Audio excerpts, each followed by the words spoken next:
It's just over mid-January 2023, and the Russian occupation troops are already on a new record for losses. According to the General Staff of the AFU, Russian casualties in the first half of January totaled 9,360 people. If their liquidation maintains the pace, there will be a record. That is to say that losses in January 2023 in Russian troops may exceed 18,000 just liquidated, not to mention those wounded.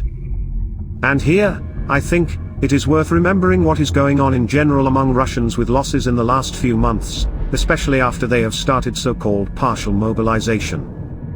After the start of the partial mobilization in September, October, then November, and after that December, were alternately record months for the occupiers in terms of losses. Altogether they lost 47,110 liquidated and an unknown number wounded. And how many were wounded? This is the whole dilemma of the reports of the General Staff of Ukraine. They do not indicate the number of wounded, and it is extremely difficult to find out in reality. On the other hand, there are average casualty rates, in the range of 1 in 3 or 1 in 4, although this is not an absolutely correct figure. Many analysts point to the weak medical component of the Russian troops. The remoteness of hospitals, difficulties with transportation, horrible first aid. Plus it is winter outside, and the enemy is poorly equipped. A non-serious wound and a few hours in the freezing cold waiting for help puts the wounded man in a completely different state. But even if we multiply that 47,000 by 2, not 3 or even 4, we still have 94,000 injured. It turns out that the amount of sanitary return and irretrievable losses in the range of 150,000 people accumulated in just 3 months of combat operations. That is, since the beginning of the mobilization they have lost 50% of the plan of 300,000 men.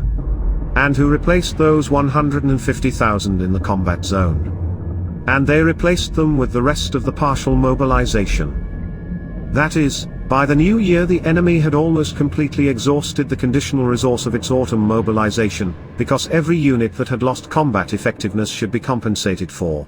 Based on the acceleration of the loss rate, by the end of winter there will no longer be September biomass in the Russian military. That is, occupiers need to compensate for losses of at least 50,000 per month in January and February. Only to maintain existing agony and current problems. 50,000 is the compensatory indicator, which is spent in a month, therefore, the full compensation should be at least 100,000. And this is only for the part that is in the combat zone, so that the combat effectiveness of the units is not lost.